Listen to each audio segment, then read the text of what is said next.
ohun tí a fi bára wa sọ̀rọ̀ lónìí èdè Lárúbáwá ni Dr. Abdullahi kọ́rẹ́nsẹ́ sí mi ìwọ́n ti ń wò pé bóyá bàbá kú débi náà ká máa sọ Lárúbáwá lọ wọ́n ní al-azmatu al-iqtisadiyatu fi Nigeria asbabuha wa hululuha min an-nadhar al-islami. Al-azma al-iqtisadiyya, economic crisis, ètò ọrọ̀ ajé tí ò gúnrégé bí ó ti yẹ kó gúnrégé tá ń lò lọ́wọ́ Nàìjíríà yìí. Ó ní bí tí atẹ́gùn rẹ̀ ti fẹ́ ló ń kálukú ni àmọ́ kò sẹ́ni tátẹ́gùn rẹ̀ ò fẹ́ lù kódà olówó kódà ìjọba gan òrówó oṣù san torí náà kò sẹ́ni tá a ṣẹ̀ṣẹ̀ máa sọ fún pé ìwọ mọ̀ pé ìlú le ni gbogbo wa náà la mọ̀ pé we have crisis in our economy ní Nigeria as a nation. ẹ wá rí i pé ńgbà tí crisis báyìí bá ti bẹ̀rẹ̀ oríṣiríṣi ojú náà làwọn èèyàn máa fi wò ó èyí tó dáa láyè tá a jókòó yìí kọ́lọ́nkọ́ san yín lẹ́sàn dáadáa bó ti yẹ orí náà nù bàbá jókòó ní ọ̀fà Islamic Foundation ká wá fojú Islam wo economic crisis ní Nàìjíríà nítorí àwa sọnù o eléyìí ní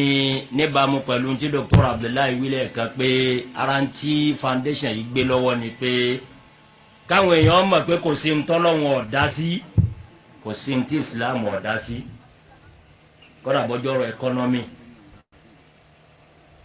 ẹ béèrè lọ́wọ́ àwọn tí wọ́n ń béèrè pé tí wọ́n máa fi lọ àwọn ẹni ọlọ́run àwọn àlùfáà gbogbo ń tó bá ṣẹlẹ̀ wípé bí crisis bá wà in an economy kí ni Islam wí. èyí náà tó ní a source of pride fọ́mọ mùsùlùmí. ẹ̀sìn tí wà yí o tọ́lọ́run jẹ́ mi rẹ̀ yóò jẹ́ àsìn báyìí tá a fi lọ bọ́ lọ́hùn kọ́lọ́hùn kó jẹ́ àsìn pẹ́ kọ́lọ́hùn ní jára padà sí ibú. This is the only religion ẹ̀sìn kan ṣoṣo ní ẹ̀lẹ́ bá mi pàdé ìmọ̀láyé tí ó máa ní ẹgbẹ́ economy wa I have a solution for your crisis kò sí gbogbo ẹnu la fi wí gbogbo ń tá a wí yín àyínú Al-Qur'an al-Karim náà ẹ lè síwèé ẹ̀sìn mẹ́ẹ̀ ẹ bá ru ẹ̀ mẹ́ẹ̀. èyí náà tó ní ti mùsùlùmí téèyàn máa dúpẹ́ lọ́dọ̀ Ọlọ́run sí pé alhamdulillah alladhi hadana lihada wa ma kunna linahtadi lawla an hadana Allah. Olúwa máa dúpẹ́ bí oníkàwọ́ kángun sí i torí pàgbára tiwa náà kọ́ Olúwa ni wa ma kunna linahtadi ká máa wí bẹ́ẹ̀ pé àwa ká dọ́nà mọ̀ fúnra wa o lawla an hadana Allah. Ó wù Ọlọ́run ló ṣàánú èmi àtẹ̀yìn Ọlọ́run kó mọ́sá wa ṣàánú wa délẹ̀ náà Ọlọ́run kó ṣàánú wa délẹ̀ bí mo ti wí òun kí n ya lọ́ọ̀bẹ̀ ẹ̀ríkẹ́ mo sọ̀rọ̀ lẹ́ẹ̀kan mo ní Dr. Abdullahi Ayọ̀lọ̀ wọn bá kéwú ńlẹ̀ ni àmọ́ àwọn náà wàá dún bíi pé ajogun kéwú àwọn náà ké inú tí ń funi lára pé ọjọ́ iwájú mùsùlùmí Nàìjíríà dúró ni ó ti rí kọlọ́njọ́ dáa bẹ́ẹ̀ bá dé àwọn ìlú kan lónìí nílẹ̀ Yorùbá tẹ̀mí pẹ̀lú rẹ̀ ń sọ yìí náà ni o àwọn ọmọ ti ta mọ́sálásí bẹ́ẹ̀ bá fẹ́ kọ́lé epo anílẹ̀ ẹnìkan máa ṣe Allahu Akbar kan tọ́ra àwọn òbí wọn ò jẹ́ ó yé wọn pé nǹkan pàtàkì ni àbí bàbá tí ó lówó tọ́mọ̀ pé èèyàn máa kọ́ mọ́sálásí tọ́mọ̀ pé ọ̀rọ̀ ńlá ni tí ọ̀wá tọ́mọ fi lè mọ̀ pé bájà kan ní mọ́sálásí ẹ̀jẹ̀ ń gbé ọ̀kan lé èyí tó dànù kọ́mọ wá pé ta ní ọ̀rà lẹ̀ ń ṣẹlẹ̀ o òní kí gbogbo wa náà ká fi múra gbogbo bí èèyàn bá wà kọ́mọ ọmọ rẹ̀ lẹ́yìn o bọ́ bá dá ọ lójú pé bí oríire ni akànyà lọ́bẹ̀ yẹn ni al-islam ẹ̀sìn tọ́lọ́run ní kémi rẹ káwa nù rẹ̀ yìí kọ́lọ́ mọ́ yọ wá kó ń bẹ̀ mọ́ kò sí nǹkan kan tí ń ṣẹlẹ̀ láyé tí islam ọlọ́nà àbáyọ fún òun ni ká kí àwọn tí ó ronúru tọ́pìkì tòní yìí pé n tí ń ṣẹlẹ̀ ní nàìjíríà lọ́wọ́lọ́wọ́ báyìí bẹ́ẹ̀ pé ní crisis bẹ́ẹ̀ pé ní recession kí ni oògùn tí islam là lè sàsì.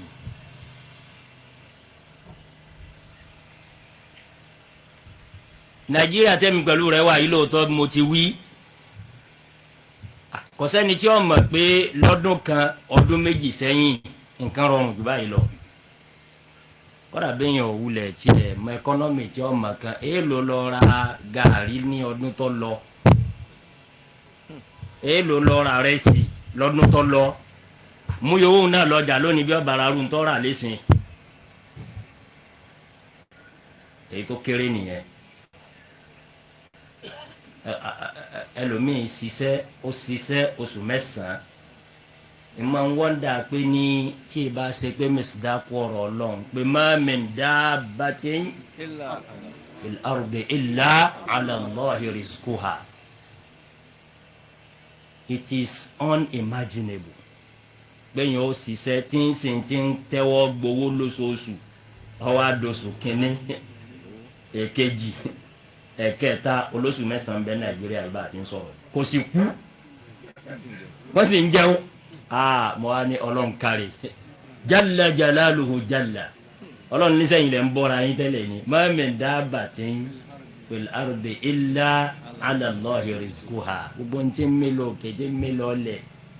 lórí ilẹ̀ wọn ọlọ́run ní tí ó jẹ ọ̀dọ̀ wọn ọlọ́run lọ́wọ́ torí tí ó bá jẹ́ bẹ́ẹ̀ yóò ṣòro fún làákàyè ọmọ èèyàn gẹ́gẹ́ bí ọmọ èèyàn ká bìlíìfù rú bẹ́ẹ̀ bí báyìí pa àárín báyìí pé àwọn kan mà sí oṣù mẹ́sàn-án ibi tó wọ́ọ̀sì dé bàbá ẹlòmíì bọ́ báyìí pé tíṣà ni tíṣà níyàwó rẹ̀ náà bí wọn ò ti fọ́kọ lówó bẹ́ẹ̀ náà wọn ò fún yàwó wọn ò sì kú wọ́n sì ń jẹun jalla jalaluka ya rabbi torí náà ohun tí à ń experience lọ́wọ́lọ́wọ́ nàìjíríà yìí òun ni wọ́n ń pè ní economic recession nínú kéwú Dr. Abdullahi torí lárúbá alẹ́gbẹ́ kọ́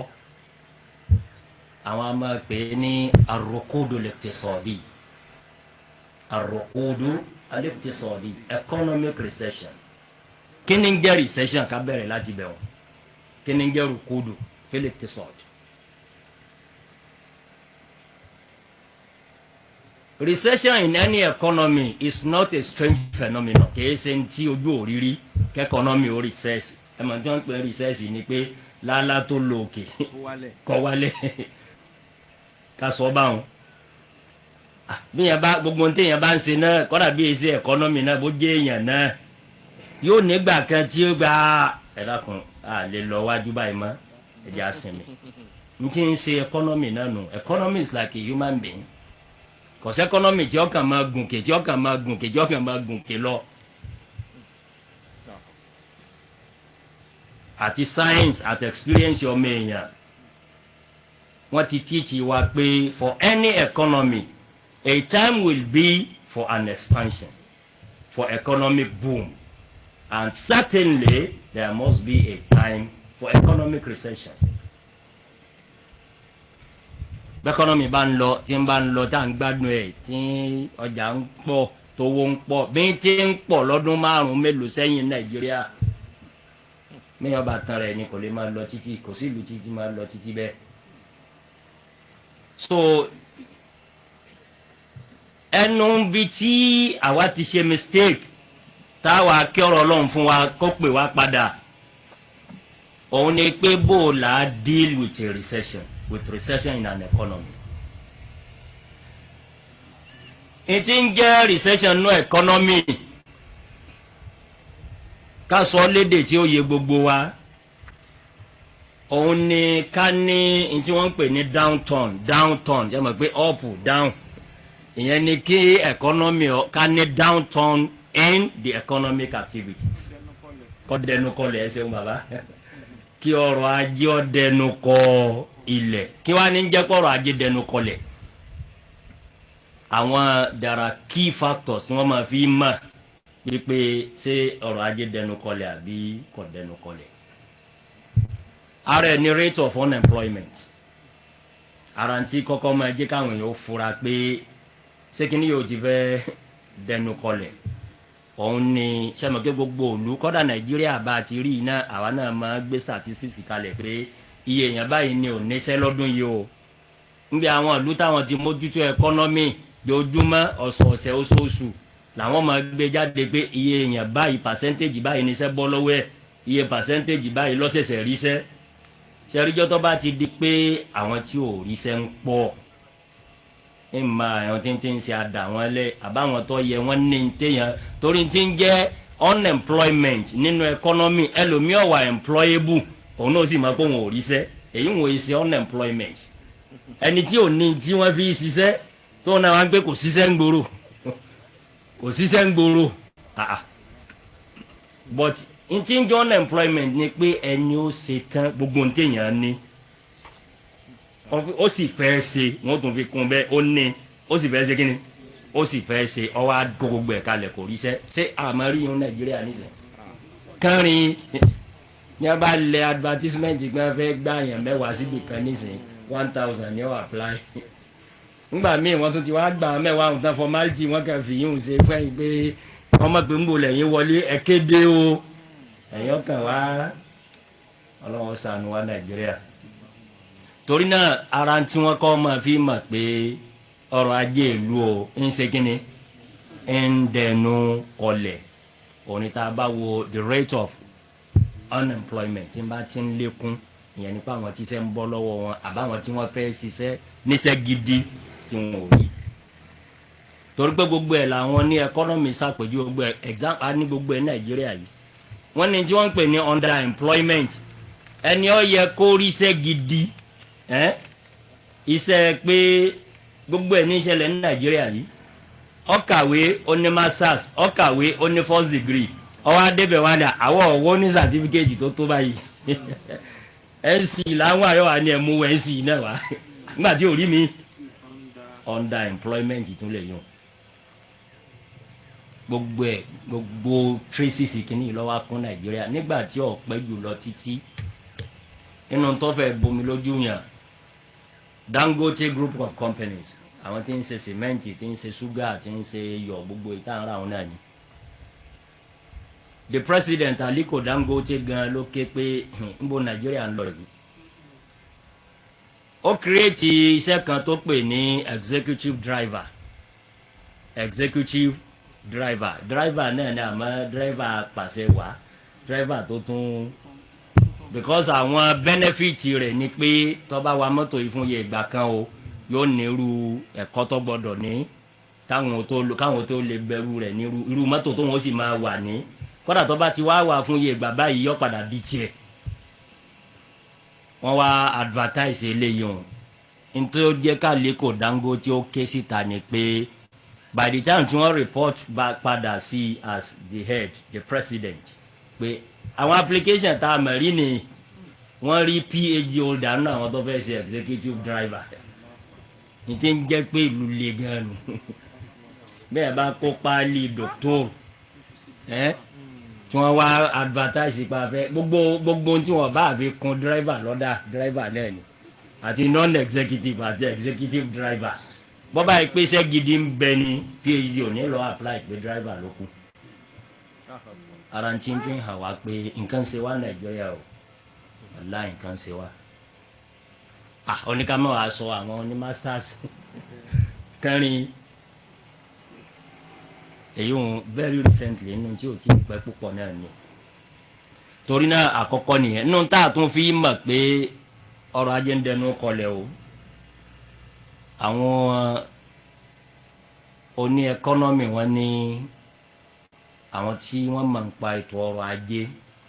wọn lára ń tá a fi mọ̀ òun ni ká ní decrease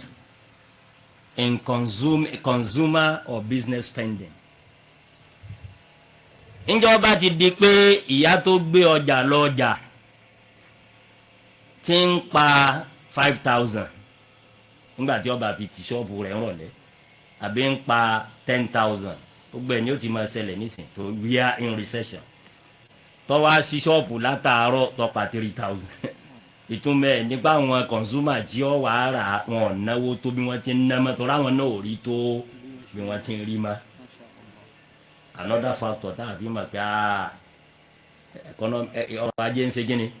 ìdànù kọlẹ̀ ẹ rí indicator kẹta ó lè má common sí gbogbo èèyàn gbọ́tara indicator sí recession ni sẹ́mu pé àwọn ọjà kan ń bẹ táwọn èèkó èlùbọ́ àwọn èèkó ata lọ́bẹ̀ bíi screen náà lẹ́ẹ̀mọ́ rí lórí kọ̀mpútà báyìí Nigerian Stock Exchange wọ́n sì ń ta ọjà billions ń bẹ ìyẹn ni pé bí wọ́n ti ń ta shares àti gbogbo ohun tó jọ mọ́ bẹ́ẹ̀ ìjọba ti di pé à ń rí i pé owó àwọn shares yìí náà ń fall ẹ máa lọ wo ogun tí ń bá wọn wó ròyìn gbogbo ròyìn bí wọn bá parí ròyìn wọn sọ fún wa pé kí ni business news ẹ ṣe wọn àfa wọn sọ fún yín pé irú Dangote tá a wí lẹ́ẹ̀kan shares rẹ̀ 10 naira ní lánàá ó di 9 naira lónìí níjọ́ tí ń bá ti ń rí bẹ́ẹ̀ we have recession economy. láti wá kó gbogbo eléyìí tán wọ́n ní tá a bá kó gbogbo àwọn factors mẹ́tẹ̀ẹ̀ta yìí jọ nǹkan kan wá ń bẹ tí ó tiẹ̀ tètè hàn ṣé mo gbogbo àwọn nǹkan tá a wí yìí ìrọ̀lẹ́ tí mo sọ kàn yìí nísìnyí ó lè máa fluctuate ó lè lọlẹ̀ lónìí kó tún dìde lọ́la èyí wọn ò tí ì jẹ́ recession ìyá tá a wí lẹ́ẹ̀kan náà ó pa 3,000 lónìí nígbà tí tó dọ̀ ló tún pa 10 rẹ̀ padà èyí wọn ṣe ọlọ́run ló mú yín wá nù but wọ́n ní njọ́ tó bá ti di pé what we call GDP ìlú kọ̀ọ̀kan ni pé the total value goods and services gbogbo ń ta lè pé Nàìjíríà ní nǹkan kan tó fẹ́ ta o ọjà ní sáfíìsì ní gbogbo value rẹ̀ lówó òun ni wọ́n fi ń wọ̀n lú kọ̀ọ̀kan ara tí wọ́n fi máa ń mọ̀lú tó lówó òun ni bí GDP wọ́n bá ṣe jura wọn lọ wọ́n ní tá a bá ti ń rí fall in GDP of any country of any economy for 2 or 3 consecutive quarters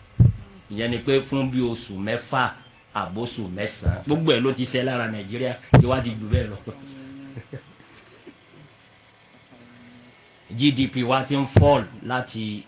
as far back as 2015 àlọ́bẹ̀ 2017 la tún mẹ́nu lé owó tí Nàìjíríà ń pa ìwọ náà máa gbọ́ kò tó yẹ tí à ń pa tẹ́lẹ̀ mọ́. so mo ń sọ gbogbo eléyìí láti jẹ́ ká kọ́ mọ̀ pé àwọn kankan bẹ tí ò síyè méjì ń bẹ inú tí ò síyè méjì ń bẹ bí àṣà àwọn àfa àwọn ní láṣáká fi kò síyè méjì ń bẹ o òun ni pé ìlú tá à ń pè Nàìjíríà yìí o ọrọ̀ ajé wa dẹnu kọ ilẹ̀ gbẹ̀yàn bá tanra rẹ̀ lókun wọ́n gbogbo indicators recession lọ pé mo ti mẹ́nu bá díẹ̀. àwọn ọ̀rọ̀ kan wá ń bẹ tó ṣe pé àwọn olóṣèlú ní ń sọ ẹ má bínú àwọn olóṣèlú tó bá wà ń jòkó yìí ń bú yín o àmọ́ a mọ̀ pé kò pé ẹ̀yin kẹsàn òdodo faraàlú ẹ̀yin gbọ́dọ̀ tún wá bàbá wa tanra wa nísìnyí especially àwọn olóṣèlú wa wọn àní Nàìjíríà nìkan kọ́ gbogbo ayé náà ló lé pé gbogbo ayé náà ni orunjí Nàìjíríà rí yìí gbogbo ayé náà ni irọ́ ni. We have what we call a global recession yìí máa ṣẹlẹ̀ bẹ́ẹ̀ lóòótọ́ tó pé gbogbo economy ayé ni ó ní recession irú ìtọ́ṣẹlẹ̀ níbi 2008 tó fi wọ 2009 that was a global recession gbogbo ayé lè yín ọ̀rọ̀ lù. Another one ṣẹlẹ̀ níbi 1990-91 omi ṣẹlẹ̀ ní 1975 tí wọ́n sì máa document ẹ̀ pé recession tọdún yìí o is global gbogbo ayé ni kò sẹ́nìkan tó yọ ọ́ lẹ̀ èyí tí ó jìnnà púpọ̀ ni mo wí yẹn 2008 títí wọ 2009 bọ̀dí tí èjẹ́ kọ́kọ́lọpọ̀ tètè mọ̀ Nàìjíríà yẹn lómi ọ̀gá sí nǹkan kẹsẹ̀ lẹ́ 2008 ńgbà tí ẹ̀kọ́nọ́mì ń búùmù kọ̀dápò jẹ́ tẹ́lẹ̀ náà bọ́bá dánú kọlẹ̀ ọ́ dà kọlẹ̀ fún rẹ̀ ní tọ́ra ra problem táwa ní nàìjíríà nù nígbà tí ń búùmù só bú lọ́dọ̀ tí bọ́bá rìsẹ́ẹ̀sì náà òun ò ní mọ àbírú lẹ́kṣọ̀ báyìí ní ẹgbẹ́ nǹkan kan ṣẹlẹ̀ 2008 ọ̀ṣẹlẹ̀ o it was a global recession 2009 lọ́lọ́ ní kọ́ kásẹ̀ ńlẹ̀ ni torí náà ẹja sinmi rọ́pa fúnra wa what we have now gbogbo àwọn economists tí wọ́n fojú wò we do not have yet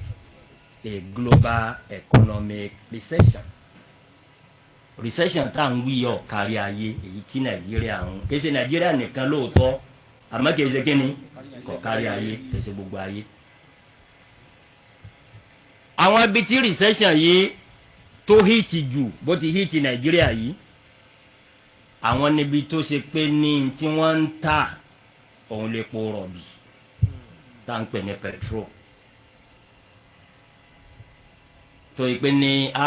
nǹkan tó jọrọ ajé tiwọn o tí a kò lọ́jà tààtà ní GDP tá a wílẹ̀ kan ní pé n ti ń contribute sí GDP wájú òun ni kíni òun ni oil lódodo gbogbo àwọn tó bá jẹ́ bẹ́ẹ̀ wọ́n gbọ́dọ̀ wà nù rí torí tí ń jẹ́ recession ní pọ́ dànù kọlẹ̀ owó epo sì ṣe kíni ó dànù kọlẹ̀ owó epo tó ṣe pé gbogbo 2014 wọ́n ń ta bárẹ́ẹ̀lì ní 140 150 ìyẹn ni pé àgbá epo kan ní nàìjíríà náà ń tànù kíní ìwà ń bọ̀ ìwọ náà wo ọtí máa pa 140 gbé sí náírà náà ó wá di 130 ó di 120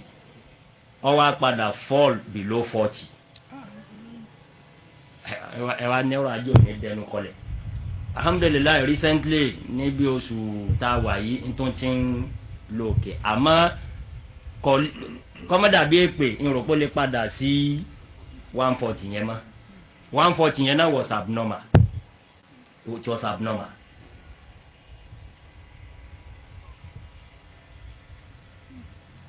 torí náà àwọn tí recession yìí kàn òun ni kíni òun làwọn tó ṣe pé ọjà tí wọ́n ń tà fall wá ṣe títí nàìjíríà pọ̀ torí irú ibi tí effect gbogbo àwọn ìlú tẹ̀ ń wí ẹ̀ ní lọ́ọ̀bì kan kí wọ́n gbẹ́ nìkan lọ bí iṣẹ́ wọn ò sáàkì ẹ̀ ẹ̀ ń lọ ń sìn dé oṣù mẹ́sàn-án kò gbowó ẹ̀ ní rí mbòmí nínú gba àwọn oil producing nations ẹ̀ ní gbọ́rọ̀ eléyìí Saudi ẹ̀ ní gbọ́rọ̀ eléyìí Kọ́tọ́rù ẹ̀ ní gbọ́rọ̀ eléyìí Kuwait àwọn ìbáwọn tá aláàjọ ń tepo nu àwọn náà sì wà in a recession lódodo torí pé níta ti ń kó lọ ọjà táǹtà 140 150 tó yẹ pé agbára kákàlà múlẹ̀ ní tí ó yọ owó ẹ̀ ní 40 50 kọ́ra ẹgbẹ́ olùbọ̀jú atáǹtà náà ní sẹ́yìn òní mọ̀ pé nǹkan dé bó ti rí gan-an nù but effect rẹ̀ kí ló dé tó tóbi tó débi tó dé yìí ní Nàìjíríà Dr. Abdullahi kúròpé ntẹ́ ní ara sọ lónìí nù kí sì ni Ọlọ́run ní àṣà lóògùn sí tá a ti gbàgbé tá a fẹ́ ra wa létí pé bẹ́ẹ̀ yẹn ọba rójú tu ẹ̀ mọ́ Islam ní oògùn ó ní solution sí. àdánwò tí ó bá Nàìjíríà látara kó epo fọ́ọ̀lù àdánwò kan ló bá gbogbo oil producing nations yòókù àwa àfọ́fà ara tiwa àwa sọ di méjì around the same time tó wo epo fall epo 140 150 tí wọ́n di 40 àbí kọ́ mọ́ tó bẹ́ẹ̀ àwọn kan tó wá ní àwọn ọ̀tí ẹ̀fẹ́ kí Nàìjíríà orí epo kankan tà mọ́ àwọn Niger Delta Avenger ọjà tẹ gbé dọ́jà tẹ́lẹ̀ tí ń kúta àwọn kan tó wá ní ìjẹ́jẹ́ níhùn gan-an wọ́n láwọn fẹ́ grand economy Nàìjíríà kọ́ máa lú àbí ọmọ sọ pé òun fẹ́ grand economy ìlú tíya àti bàbá ń wà ìlú tóun náà ń bímọ sí kò make sense bàbá já wọn níbi ká kúkọ kò tọ́ sọmọlú àbí èmi ọmọlú mi Dr. Abdullahi ẹ̀yin tó rìn kí dáadáa bọ̀dẹ́nu ìlú tèmi náà rìn dé èmi ò rí bí àwọn èèyàn ti máa sọ̀rọ̀ báwọn lẹ́nu wọ́n fẹ́ grand economy ìlú rẹ̀ tó níbòmí torí bàbá tanra wa ló kù lẹ́yìn ibi tí kí ni wọ́n máa ń gbé wọ́n forí yẹn sọlẹ̀ níbi kan àbí pé ibi tí wọ́n bí yẹn sí gbogbo bí èèyàn bá tún ní passport ẹ̀ láyé second class citizen yọ̀ ń bẹ̀ ibi yìí nìkan ló ti lè jẹ́ first class citizen Nàìjíríà tí wọ́n bí ọ sí ìtọ́ ọjọ́ ọmọ onílẹ̀ níbẹ̀ nìkan ni ò ní ààlà gbogbo yòókù lálàá wọ́n sọ fún ọ pé ẹ̀yin ò lè débi irú yẹn ò lè dérú pọ̀ báyìí kéèyàn wá pòun fẹ́ grand economy ìlú tóun ò ní mi but àdánwò tó bá wa Nàìjíríà nù o bí wọ́n plan ẹ̀ ní bí coincidence náà ni but ó burú kí ìlú kan ó fèsì irú problem méjì lẹ́ẹ̀kan náà ọjà tí ń ta owó rẹ̀ wálẹ̀ àwọn kan bá ní sọ́jà rí díẹ̀ tó kù ṣọ́ọ̀bù rẹ̀ náà kọ̀tí ẹ̀ ní sí mọ́ àti ẹ̀ wá pa 40 á pa 50 torí ó yẹ ká understand di ìtọ́sẹ̀lẹ̀ Nàìjíríà bẹ́ẹ̀ yẹn ọba tiẹ̀ bújọba yọ wá bẹ̀rù Ọlọ́run sí ti ọba sọ àpéjọba náà ṣe dá yányán o àwọn náà láṣìṣe tiwọn bọ̀tẹ́yìn ọba gbọ́rọ̀ àwọn kan báyìí yé èèyàn kan máa ṣe lọ́hùn gbà míì tí ó sì ní mọ̀ torí pé kò sí bí orí yẹn ti lè pé tó kọ́ra ká lọ mú professor economics wá kọ́ wá ṣe president Nàìjíríà kí ọjà 140 ó di 40 kó di 50 lógìgì kò sí ọgbọ́n òní ọ̀dà sí yọ kọ́kọ́ dàrú mọ́ lọ́wọ́ náà yọ ẹsẹ̀ máa wá ronú pé ẹ̀dàkùn bọ̀ láti rówó bọ̀ lógìgì bẹ́ẹ̀ kò sí kọjá professor economics nítorí ìlú Nàìjíríà nù ọ wá jẹ́ pé unfortunately àdánwò kẹta ó tún gbọ́ sígbà táwa ń change ìjọba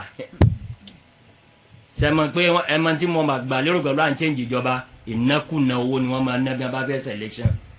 ẹnu díẹ̀ tó kù náà táàbà tó máa mú mi sí àwọn olóṣèlú ìbúyín ìwà yín ni ń wí o báwọn bá ti fẹ́ wọlé òun wíwọlé ká wọlé yìí tẹ́ ń bọ̀ yìí nìkan ni gáyà tí wọ́n ń gbà wọ́n tún náwó yìí nàkúnà ìlú tó wà ní recession gbọ́dọ̀ náwó owó tá a ná 2015 àti APC àti PDP àti etí gbogbo wọn ni wọ́n náwó nàkúnà wọ́n ní àjàlá ta nà àwa náà ní torí pé bí wọn bá ná àwa náà ní dìbò Nàìjíríà ni a ti ń ta ìbò wa pé èlò ló mú wa àwọn náà sì ti mọ̀ bẹ́ẹ̀ pé ẹ gba tàsìkò election yìí o àmẹ́jì ẹ̀ lẹ́yìn election torí pé èyí táwa náà ń fọwọ́ fanu recession yìí pọ̀ gbogbo owó tí wọ́n ná ibi ọbẹ̀ ọmọ Nàìjíríà náà wọ́n pín fún wọn wá ń gbé dọ́là sínú àpò dọ́là wa catapult Nàìjíríà dọ́là wa di mí egún dọ́là ní 2014 kò wọ 200 naira èèyàn wà kóńtọ́fẹ̀ tó 500 naira lọ́wọ́ more than 100% increase kó tó rí dọ́là kan rà lónìí dọ́là ẹyọ kan ó gbé eléyìí ni ó fi dàbí ìgbà tó ṣe pé àwọn ìlú mi náà wà in an economic recession but èé ṣe títí Nàìjíríà yìí le tó bí bó ti lé yìí. ara ọ̀nà tí Nàìjíríà fi dàbí pé àríro eléyìí rí tẹ̀mí rẹ tí gbogbo wa náà ta ń bẹ lọ́nkọ́lọ́nkọ́ mọ́sá kó ayọ̀ ń bẹ́ẹ̀ òun ni pé ẹ̀yin bàbá wa ńlẹ̀ Yorùbá ẹ̀yin lẹ pòwe ẹ má bínú o lẹ́nu àgbà ni òwe tí máa dùn ẹni káàdì ò tó kí Dr. Abela kí yangan tó dé àbí kíni wí kágbàdo tó dáyé kíní kan la díẹ̀ ń jẹ it's an economic wisdom arabi tá a ti si ẹrù di Nàìjíríà nù tó yẹ pé bí recession kan bá ti dé nínú àwọn tí máa ń wà worst hit ní Nàìjíríà tí ó lé lára wa bí ti ń lè yìí epo là ń ta lóòótọ́ àmọ́ njó la rí epo njó la bẹ̀rẹ̀ sí tẹpo ṣé njó tí Nàìjíríà gbogbo àwọn bàbá mi tí ń rí àwọn tí ń gbé ayé wọ́n ti dàgbà wọ́n ti ń náwó wọ́n ti ń ṣe sàmárì Nàìjíríà ò lépo drop kan kí ni wọ́n ń jẹ kí ni wọ́n ń jẹ before 60s before 70s ta ní oil boom ta wà ń tepo ebi kìíní kan ní ń gbọ́rọ̀ ajé fún Nàìjíríà Amẹ́ríkà ńgbà tó wó rọrùn ti dé owó epo ẹ̀ka wà ńlẹ̀ sí kó lọ́jà ẹ̀ta àwọn kan tó tini lójú tó bá doṣooṣù nísìnyí gbogbo state ọ̀wà rán commissioner of finance lọ Àbújá ẹ lọ pín owó wa níjọ́ wọn ọba ti pín kò sówó oṣù gbà sẹ́yìn náà mọ̀ pé kọ́lá kò tún á tì wá lójú pé owó tán pín kò tó and the truth of the matter ni pé epo ò ní máa lọ láéláé àwọn náà mà yọ gbẹ ọ̀rọ̀ èpè kọ́ gbogbo bí ibi wọ́n ń wà ní wọ́n wà débi tí ò ní ṣe wà mọ́jọ́ kan àwọn náà mọ̀ kò tí ì wá tán òun ní njọ́ tí owó rẹ̀ bá kàn wálẹ̀ nísìnyí ni à ń ké yìí tó bá tán kọ́ because ara bi tí àwa tí àmọ́ ó kọ́ tá a pè Nàìjíríà ni ńgbọ́ Ọlọ́run wá fepo kẹwa àwa gbàgbé gbogbo ntí nǹkan míì tó fi kẹwa pàtàkì jùlọ àwọn tá a ti ń jẹ tẹ́lẹ̀ kí kepo tó dé torí àwọn ìlú míì ntí ò jẹ́ kí tiwọn ó lé báyìí ni pé bóyá 40% 60% wọ́n ń rówó lọ́nà ibòmíì 40% 60% epo sẹ́wọ̀n pé bí àdánwò bá 60 wọ́n sáré lọ bí 40 tó kù. But Nigeria more than 90% ti resources wa revenue ìjọba kò síbi ìjọba tí ń rówó mi Nigeria tí ń gbówó owó gidi tọ́ta epo bẹ́ẹ̀ mo sì wí ebi képo tó dé kìnnìkanlá díẹ̀ Nigeria ń bẹ. Al-Qur'an al-Karim bí wọ́n bá ń sọ̀rọ̀ pé kí wọ́n diversify economy Al-Qur'an ló mú wa àwa làwọ̀ fẹ́ gbọ́ diversification of economy ìyẹn ni pé èéṣe tẹ́ jòkó ti ọ̀nà kan pé òun ní ọmọ mowó wá tẹ́ ní ronú kíni níjọ́ tí eléyìí ti mowó wá yìí tí ọba fẹ́ lé ká ti ní àwọn ọ̀nà bòmíì ẹ̀rí rẹ̀ ń bẹ ní Al-Qur'an al-Karim àwọn Muslim economists wọ́n ti ń wí ti pẹ́ àwọn àfa ìfẹ́lẹ̀ tẹ̀sọ̀dù wọ́n ní tá a bá wo ọ̀rọ̀ Ọlọ́run nínú suratu Yusuf ònkàlùkù náà lè lọ́ọ́ wò ọba délé suratu Yusuf verse number 67 aya 67 kí l'Olúwa wí ńbẹ̀. wa qala ya baniyya la tadkhulu min babin wahidin wadkhulu min abwabin mutafarriqa wa ma ughni ankum min Allahi min shay' in al-hukmu illa lillah alayhi tawakkaltu wa alayhi falyatawakkalil mutawakkilun. Aya diversification nínú Al-Qur'an al-Karim. Olúwa ní ẹ rántí wa nabi ké fún wọn kí wọ́n fi kẹ́kọ̀ọ́. Anabi Yaqub alayhi salatu wa salam ńjọ́ tá dáwò dé ọmọ rẹ̀ anabi Yusuf anabi Ọlọ́run bí anabi Ọlọ́run ìṣẹ̀lẹ̀ tẹ́yìn náà tí máa gbọ́ tán anabi Yusuf ni táwọn ẹ̀gbọ́n rẹ̀ tí wọ́n ta lẹ́rú tọ́wá di pé wọ́n padà ń gbúrò pé a máa ń gbúrò Yusuf pé Ọlọ́run ti dá lọ́lá nílẹ̀ Cairo ìtàn tó jìnnà ni bọ̀dí tá a fẹ́ lò ń bẹ́ẹ̀ ńjọ́ tí gbogbo wọn wá fẹ́ máa lọ wọ́n fẹ́ lọ ìlú Cairo yìí anabi Yakubu wa pè wọ́n wá ní la tadkhulu min babin wahid wadkhulu min abwabin gbogbo ẹ̀yin ọmọ mọ́kàkàlá yìí ẹ sì wá lọ gbójú ọ̀nà kan wọlé bá burú ni bóore ni yóò sì pa gbogbo yín rẹ́ ẹ má gbójú ọ̀nà kan wọ bẹ́ o wadkhulu min abwabin ẹ̀pìnra yín ìwọ gbọ̀nà sọ́nà ara la wà yìí ọ̀nà wọlé tó ń bẹ ìwọ gbọ̀nà ẹ̀jágbó ìwọ pọ̀nà ẹ̀pẹ́ gbọ̀nà gósùn ẹ̀sìn bàbá níta nàbí Yakubu níjọ́ náà nù ibi àwọn ní episode àwọn economist tí wọ́n mal Kùránì mọ́ economics tí wọ́n ní eléyìí ti sọ̀kalẹ̀ more than 1,000 years ago tọ́lọ́n ti pàkíyèsí wa pé ewu ń bẹ ń bi kó ṣe pé ojú ọ̀nà kan náà lè yàn ọ̀ràn júmọ́ àmọ́ bẹ́ẹ̀ bá pẹ́ra yín èyí wọn ò pé ká ẹyẹ kádàrá Ọlọ́run o òun là Nábì Yakubu ń pè wà má ughni ankum minallahi min shay ńlágbá kí n yẹ kádàrá Ọlọ́run o àmọ́ bẹ́ẹ̀ bá dàbí ọgbọ́n bẹ́ẹ̀ kò ní mú gbogbo yín lẹ́ẹ̀kan náà ìbá wa jẹ́ pé Nàìjíríà lọ́nà míì tá a fi ń rówó yàtọ̀ fi po kọ́dà báwọn kan láwọn grand economy ṣé wọ́n lè rí grand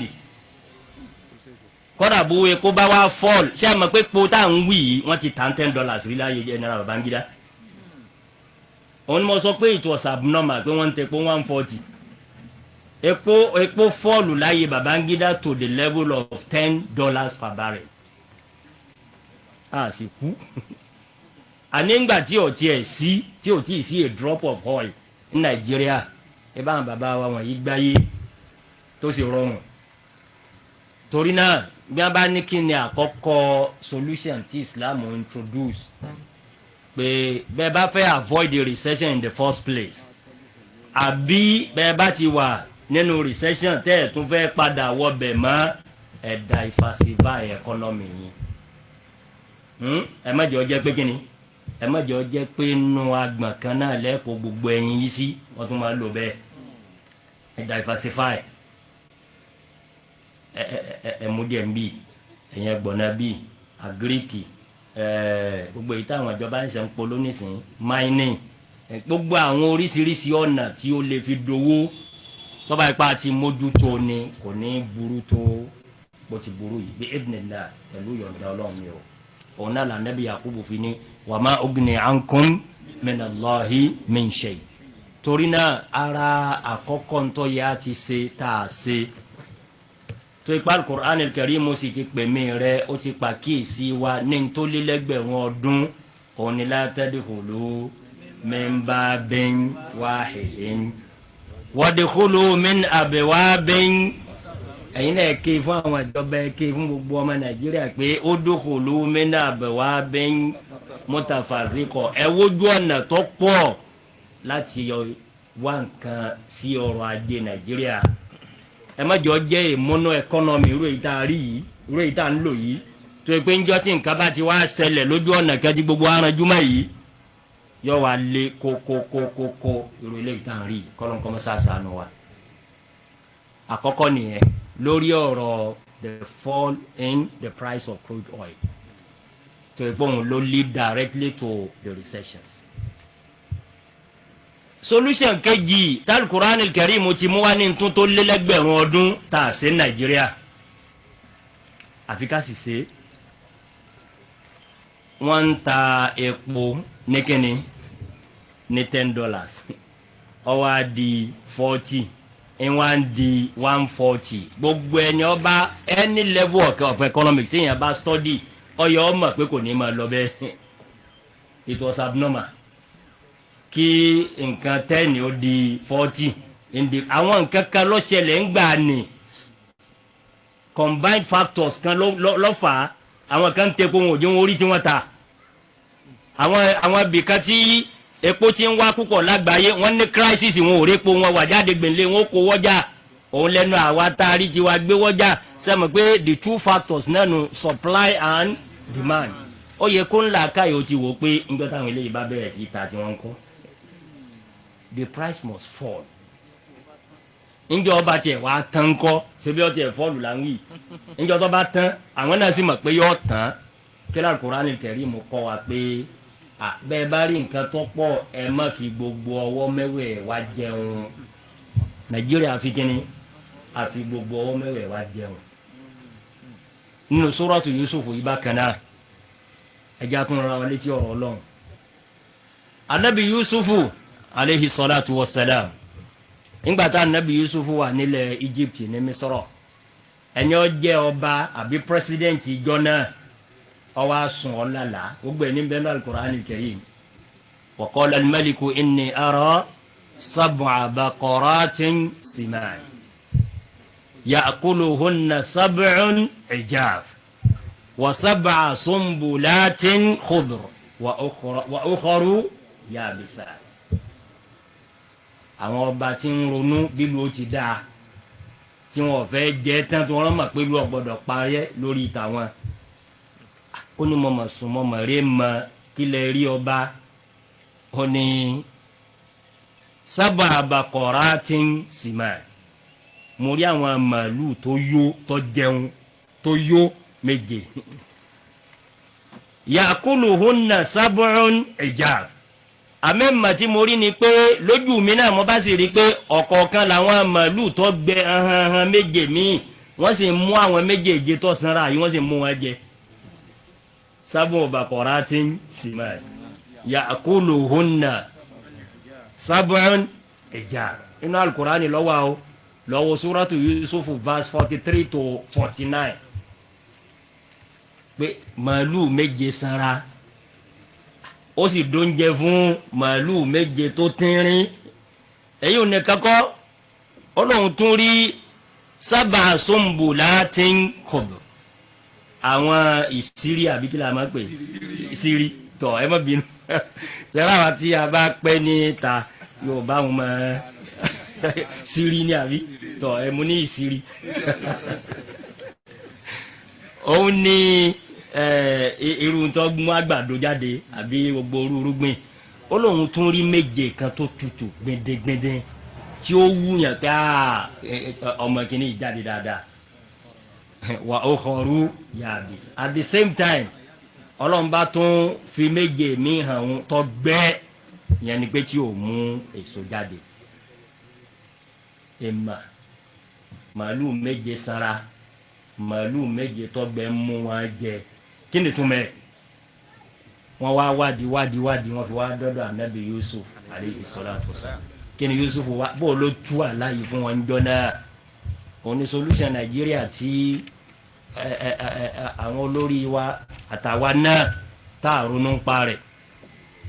mo ti wí ẹ lè lọ́wọ́ láti kà á láti àyà 43 mo wá kà á lọ tó fi di àyà kínní àyà 49 qala tazra'una sab'a sinina da'aba fama hasabtum fadharuhu fi sunbuli illa qalilan mimma ta'kulun thumma ya'ti min ba'di dhalika sab'un shidadun يأكلن ما قدمتم لهن إلا قليلا مما تحصنون Ànábì Ọlọ́run fi máa bẹ́ẹ̀ ìpè ẹwí fún olórí orílẹ̀-èdè tó lálàá tó rí màálù tó sanra méje tí màálù tí ó tínrín tó gbẹ méje ń kó wọn jẹ ìyẹn ni pé ẹ lọ́ọ́ múra sí oko toróko ní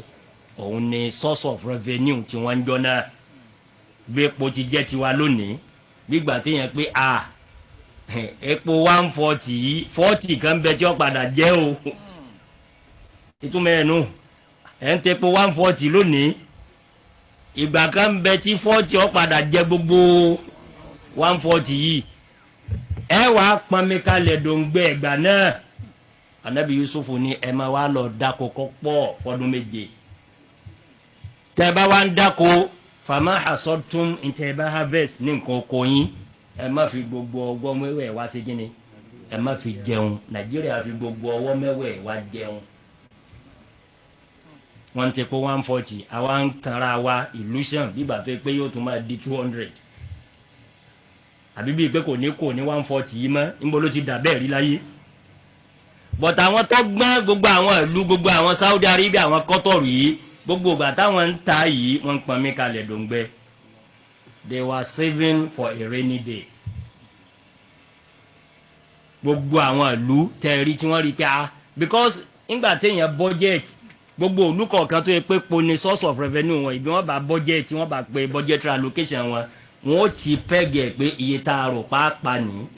la fi rò pàá ná iye báyìí most of them bíi pàápàá 60 àpà 70 ọ̀pọ̀ jù ní budgetary allocation wọn in one di 140 wọ́n yà sáré kó 70 yòókù pé sab'un siman ya'kuluhunna sab'un ẹja nǹkan mi ń bẹjọ́ padà jẹ 70 àní nàtán. In fairness to ìjọba tó lọ Nàìjíríà àwọn náà rẹ ní kéwúkéwú báyìí fún wọn àmọ́ wọn ò lò Nàìjíríà náà wá wò pé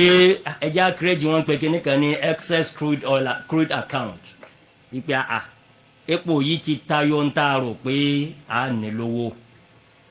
gbogbo ayé General Ọbásanjọ́ wọn wá ń save owó yìí wọn ń save ẹ̀ ìgbà tí Ọbásanjọ́ fi kó ń bẹ́ẹ̀ wọ́n ní tí ó ti wà ní excess crude account nìkan was about $20 billion tá a need ìyẹn ni kówó tí ó lé sí ń tá a ṣe kíni ń tá a need sẹ́mi pé ntí Kùránì wí náà nù sab'un siman yakuluhunna sab'un ijaf àmẹ́ béèrè láàrin ọdún díẹ̀ by the time tí ìjọba tó kó gbá lẹ́njọ́ ní May 2015 ẹgbẹ́ ló lọ́mọ Nàìjíríà ná 20 billion dá 2 billion 18 billion ni wọ́n ná nàkúnà dollars àpè náírà o àwọn eléyìí ọ̀rọ̀ tó lákọọ́lẹ̀ tó lẹ́rìí ni o àwọn kan ronú pé ìgbà kan bẹ tí kíní yóò ní tóbi bá a ti ń rí i mọ́ o but ẹsẹ̀kẹsẹ̀ làwọn kan sì dégà owó nìyí àwa ná owó yìí nàkúnà láàrin ọdún díẹ̀ Nàìjíríà bá ná $18 billion from 20 to about just $2 billion but mo ní in fairness to ẹni ó kó ń jọba òun náà ń gbà tó kó ń jọba tán President Goodluck Jonathan gbọ́dọ̀ bó sí ọ sọ̀rọ̀ ń dò ní ó ní pressure àwọn gọ́vùnà ní òjò wọn gbádùn but nígbà tóun náà tí ò ní very strong personality gọ́vùnà kan ò lè dẹ́rù bẹ́ẹ̀ tí ń bẹ́ẹ̀ yìí nísìn kò tó bẹ́ẹ̀ but excuse tiẹ̀ náà nù pé gbogbo ìgbà tí wọ́n bá ti rí kówó yìí ti ń pọ̀ sí ni wọ́n gbé excuses kan wá pé àwọn òrówó ní stage tàwọn o àwọn ò ṣe kínní o ó ní wọ́n ń fọ́ọ̀sì wọn ni àwọn fi ń tọwọ́ bọ níta pé ní excess yìí wọ́n wá ná àtẹ̀gbọ́n tí yẹn bá ná ti ń gbádùn wọ́n ná 1 billion 2 3 wọ́n wá ná kú kínní wọ́n ná kú 2 billion ẹ wá ní recession ò ní ṣẹlẹ̀ epo wọn ò fi lẹ́nu súnbùlì ẹ ṣeun bó ti rí gan-an Al-Qur'ani ní fadharuhu fi sumbuli ẹ kó pamọ́ sínú ṣírí rẹ̀ má jẹ́ o illa qalilan mimma ta'kul àfi díẹ̀ tẹ́ jẹ Nàìjíríà rí tí ó jẹ la fi ní excess sẹ́ excess táwọn kan tó wá ní ẹ fi sínú súnbùlù àkẹ́ni súnbùlù ń bo ẹ kó wá àwa náwó yìí ní nàkúnà àwa ní òní sí recession there must be kò sí nǹkan míì torí náà ara ń tí ọfà recession o ntí Kùránì sì ti kọ́ wa pé a ṣe tá a ṣe nìyẹn torí náà lọ́jọ́ iwájú Ọlọ́run ó tún jẹ́ ó yí padà sí dáadáa ẹ máa ké fún wọn pé fadharuhu fi sumbuli ẹ dàpọ̀ ẹ wí fadharuhu fi ẹ má jà fọ mẹ́rẹ̀ wá jẹ́ o ẹ fi díẹ̀ pamọ́ kọ́ wà nù sírí rẹ̀ tí wọ́n bá níta ló wí bẹ́ẹ̀ ẹ ló lu wa ló wí bẹ́ẹ̀ ní Al-Qur'an Al-Karim ara solution Islam fún recession nù eléyìí ti dé ó ti dé bọ́lọ̀ ń bá tún padà yí gbà padà tá a bá rówó yìí bá a ti rí láwọn ọdún díẹ̀ àyè fi gbogbo ọwọ́ jẹun fadharuhu fi ẹ ṣeun bàbá. Nínú àwọn the major causes of the present recession inú tó fa ọrọ̀ ajé Nàìjíríà tó dẹnu kọlẹ̀ àwọn tí tó wà glaring tí gbogbo wa náà mọ̀ ni òun lọ̀rọ̀ dọ́là tí mo wí lẹ́ẹ̀kan òun lọ̀rọ̀ kíni dọ́là ẹ dákun wọn ní ta ni kíní kan gún mo ti gbàgbé àwọn òwe òun ni wọn ní ta ni ń gbéyàwó ta ni ń kọ́lé ìwẹ̀ Amẹ́ríkà ò ní dọ́là gan mọ̀ pé dọ́là wọn tó ọmọ Nàìjíríà Amẹ́ríkà tó ṣe kí ni tó ní dọ́là gan àwọn gan ò rí pàṣán dọ́là wọn tó èmi rẹ nísìn kí ló fà á dọ́là bí mo ti wí lóòótọ́ a bẹ̀rẹ̀ látòrí 150 for many years ló continue bẹ́ẹ̀ mo rántí pé ní 2014 a banker was telling me wípé ẹnìkan tó wà ní báńkì nígbà tó wọ yẹn bẹ̀rẹ̀ sí ní appreciate there and get if care is not taken kí ni yóò wọ 200 naira àsìkò ọmọ tí ń wí gbà wọn because it was unbelievable ngbà wọn náà pé yóò wọ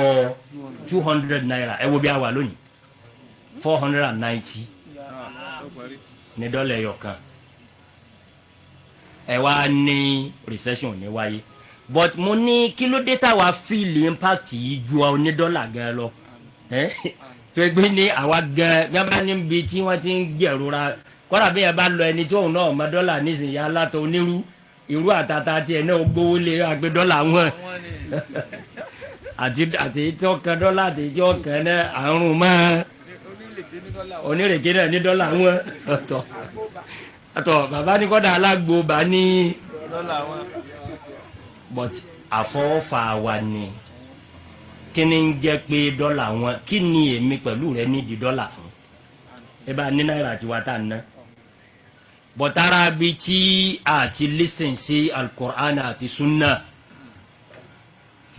tó ṣe pé ní àìwá dẹ́dí sí ọ̀rọ̀ ọlọ́run àti tànẹ́bì sallallahu alaihi wasallam anabiwa muhammad sallallahu alaihi wasallam hadithu yìí hadithu tó lẹ́sẹ̀ ńlẹ̀ ni ń bẹ nu sahih bukhari anabi ni ma akala ahadun ta'aman qattu khayran min an ya'kula min amali yadihi wa inna nabiyya allahi daud kana ya'kulu min amali yadihi rawahu al-bukhari anabi kọ́ wa lẹ́kọ̀ọ́ sallallahu alayhi wa sallam anabi ní gbogbo oúnjẹ kò sóúnjẹ tó dùn tí ó pé ní iṣẹ́ ọwọ́ rẹ̀ ló fi rí ma akala ahadun ta'aman qattu khayran min an ya'kula min amali yadihi oúnjẹ tó dùn ní pé mi mo produce ẹ oúnjẹ tó dùn jùlọ anabi ní ẹ wo anabi ọlọ́run nabiyullahi Daud tó kó jòkó pé anabi ọlọ́run ni wọ́n yẹn máa mú táwọn jẹ wá ní anabi Dawudu ó tún lọ ṣe bí àgbẹ̀dẹ bí irin àníṣe èmi mo fẹ́ produce ntí ta òun ló dùn wọ́n ti bà value system wa jẹ́ Nàìjíríà kò sí ntí wọ́n ń pè ní dignity of labour kí kéèyàn ó níṣẹ́ lọ́wọ́ kó máa ṣiṣẹ́ kódà bí ètí ìlówó ká mọ̀ pé ní téèyàn máa kíyàn pé dànsáàkì rẹ̀ ọmọlúwàbí ni ọ kò sí mọ́ Nàìjíríà àwọn kan wà lọ rówó lọ́nà tí ó padà nìmí rẹ̀ la lọ́nà kọ́nà àwọn làwọn hail bàbá tí wọ́n ń lu kínní àbí fọgá tí ń níbi oòrùn tí a máa wò pé ayé ìyàwó lẹ́yìn wáyé ara tó kó bá wa Nàìjíríà nù kò sí dignify pé yẹn ń ṣiṣẹ́ mọ́ owó la mọ̀ ibi ọba ti lè wò kó ṣe kí ni ibi ọba ti lè wò rí ń pé ó tó má ṣiṣẹ́ anabi sì wí fún wa pé àlóúnjẹ tó dùn jù òun lóúnjẹ tí èèyàn fọwọ́ rẹ̀ ṣe kí ni tó kí wọn náà ló min amali yadi ara bí nǹkan kí nǹkan tó wùn wá sí yìí ọwọ́ adébi pé Nàìjíríà tún wá ń lọ import toothpick tá a fi ń ta yín à ń lọ ra ń lo èbó ìtayín igi tá a máa fi ṣe kíni tá a máa fi tayín wọn until very recently nígbà táwọn Buhari dé ni wọ́n tó gbéjìlé pé èyí ṣe igi ìtayín lẹ́tún ṣe gi dignify labour mọ́ kò sí dignity of labour ẹnìkan ẹsẹ̀ wa lọ́nu gbó ẹsẹ̀ máa gégi kan ẹsẹ̀ máa fa ẹsẹ̀ máa ṣe kínní tówó ṣe ń bẹ lówó ọ̀fẹ́ ìgbé èlò wọn làwọn China ń ta tí wọ́n jẹ́ kó wá. àdáwò míì tún ni pé kọ́dà bọ́bá wa ṣe gi tiẹ̀ sẹ́mi pé njọ́ tí China náà bẹ̀rẹ̀ kí gi tiẹ̀ náà dán wọ́n tún máa wá pé ibo méjì igi ibo ló ń fi ń tanu àbí bóyá igi ọ̀fà àtúnkóbára wa lérí yíyún náà. Ráìsì tápà ẹ ṣeun